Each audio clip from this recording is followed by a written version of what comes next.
এখনকার দিনের বউ ভাতের সাজ।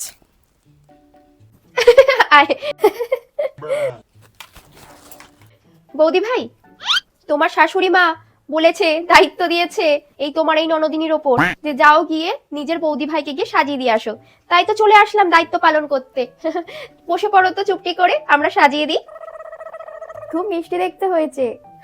হ্যাঁ, হ্যাঁ, খুব সুন্দর লাগছে, মিষ্টি দেখতে হয়েছে কিন্তু আমাদের বৌদিকে। কপালে সিঁদুরটা পরে বৌদিদির মুখটা কি সুন্দর উজ্জ্বল লাগছে। নাও এবার চুপটি করে বসো তো, আমরা সাজিয়ে দেবো তোমাকে। ফেয়ার লাভলিটা মাখিয়ে দিই একটু। এখন যেন মুখটা আরো বেশি উজ্জ্বল করছে। সোনোটা পাঠিয়ে দিই। হ্যাঁ, লাজে রাঙা হলো কোনে বউ গো, মালা বদল হবে এই রাতে, মালা বদল হবে এই রাতে। ও আজকে তো বিয়ে নয়, আজকে তো বউ ভাত। আমি তো ভুল গান গাইছি। এ নাও, এই হারটা পরলে বৌদি ভাইকে আরো মিষ্টি লাগবে। আমাদের যাকে কিন্তু খুব সুন্দর দেখতে হয়েছে, তাই না রে? ঠিক বলেছিস। এনে খেদি, এইটা দিয়েও বৌদিকে সাজা। দেখি বৌদি হাত দুটো।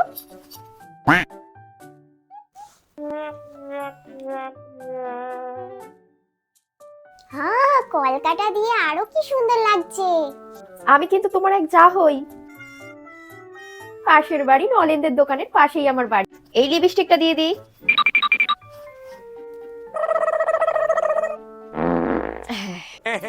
খুব সুন্দর লাগছে। এই ফুলগুলো বিছানার উপর ছড়িয়ে দেবো, ফুলের পাপড়িগুলো। তোমরা এই বিছানার উপর তো শোবে নাকি? একটু সাইড দাও তো বৌদি। আজকে তো সবাই বৌদিদির দিকেই তাকিয়ে থাকবে, এত সুন্দর লাগছে। বাবা দেখি মানকির মুখখান, আমার বৌমাকে পুরো লোককে পেতিমার মতো লাগছে, পুরো আমার মনের মতন সাজানো হয়েছে। এখনকার দিনের বউ ভাতের সাজ। বৌদি চলে এসছো? একটু 5 মিনিট লেট হয়ে গেল, আসলে একজনকে সাজাচ্ছিলাম তো। ও ঠিক আছে। বাই দ্য ওয়ে, আপনি কিরকম লুক চান? এই তো দেখো, এই ব্ল্যাক শাড়িটাই থাকবে, আর ব্ল্যাকের ওপরেই তুমি আমাকে মেকআপ করে দেবে, পুরোই ব্ল্যাক থাকবে, মানে ব্ল্যাক জুয়েলারি। ওকে, মানে বুঝতে পারছো তুমি? আচ্ছা আচ্ছা, বসে পড়ুন। ওকে, স্মোকি আইস করছো তো মুয়াদি? হ্যাঁ হ্যাঁ, না উঠুন, হয়ে গেছে আপনার মেকআপ। ওয়াও, কি সুন্দর লাগছে আমাকে। থ্যাংক ইউ মুয়াদি, থ্যাংক ইউ। তুমি পুরো একদম আমার মনের মতন সাজিয়েছো, পুরো আমার ড্রিম লুক। একই বৌমা, তুমি ওটা কি পরছো তুমি? আমি তো এটা অর্ডার দিয়ে নিয়ে এসেছি। কেন, ভালো লাগছে খুব? ভালো লাগছে, পুরো ডাইনি লাগছে, ডাইনি। হোয়াট? আমি ডাইন? যাও গিয়ে বেনারসিটা পরে আসো। আমি যে তোমায় বেনারসিটা দিয়েছি ওইটা কই? ওটা পরলে না দেখি। কিছু মনে করবেন না মা, আমি তো ভেবেছিলাম গাউন পরবো ব্ল্যাক কালারের।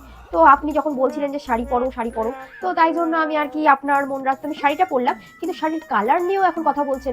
এখন ব্ল্যাক কালারই সবাই পরে, এটাই এখন ট্রেন্ড। চিচি চিচি, হিন্দু ধর্মের বউ হয়ে হ্যাঁ বউ ভাতে কিনা কালো শাড়ি পরছে। হ্যাঁ, হিন্দু তো কি হয়েছে, হিন্দু বাড়ির মেয়ে বলে কি আমি ব্ল্যাক কালার পরতে পারবো না? আর এটা তো ব্ল্যাকই কালার, আমার যে ব্ল্যাক হেয়ার রয়েছে, তো এটাতে কোনো সমস্যা হচ্ছে না, ব্ল্যাক কিছু পরলেই সমস্যা। কি এত বড় কথা, মুখে মুখে তর্ক করো লক্ষ্মীদের মতো। আমি আর আপনার ছেলে দুজনেই ব্ল্যাক ব্ল্যাক ব্ল্যাক কম্বো। আবার আমার ব্যাটারেও পড়াবে, কি বড় সাহস মেয়ে দেখছি। সরি, আমি এখন থেকে ব্ল্যাক কালারেরই সব পরবো। তুমি তো সোনার গয়না পরলেনি, আমি যে তোমার সোনার গয়নাগুলো দিলুম। এখন আর গোল্ড জুয়েলারি কেউ পরে না। আমাদের সময় আমরা শাওরির ওই আশীর্বাদী সোনার গয়না পরতুম, তারপর আমার বাপের বাড়ি থেকে যা দিত সেইগুলোই পরতুম বউ ভাতে। কত সুন্দর লাগতো চাঁদ পানা মুখখান। আরে কি, হ্যাঁ ঠিক আছে, আমি তো এখন ডান্স করব, তারপর হচ্ছে এখন আমি গিয়ে ড্রিঙ্কও করব। কি শুনছি কি খাইবা তুমি? নাচ করবে ওই ধিন ধিন করতে করতে? হ্যাঁ হ্যাঁ হ্যাঁ, এখন সব জায়গায় সবকিছুই চলে। হ্যাঁ, এখন কেউ ওই ভুলভাল ধারণা নিয়ে কেউ বসে থাকে না। সবাই সব ধর্মেরই রীতিনীতি ভালো করে মানে। হোয়াটএভার। তুমি কি একটা জিনিস দেখেছো বৌমা খেয়াল করে?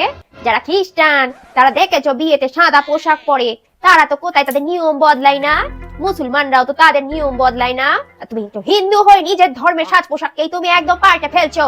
হ্যাঁ, ক্যামেরাম্যান প্লিজ আমার ছবি তোলো, আমি অনেক ধরনের পোজ দেবো। ওকে, কি দিনকাল পড়লো। হ্যাঁ, এরা নিজেরা সবকিছু পরিবর্তন করছে। হ্যাঁ, হ্যাঁ কপাল। এই যে শোনো বৌমা, আমি তোমাকে একটা কথা বলে দিচ্ছি, তোমাকে আমি বৌমা বলে মানি না আর মানবো না।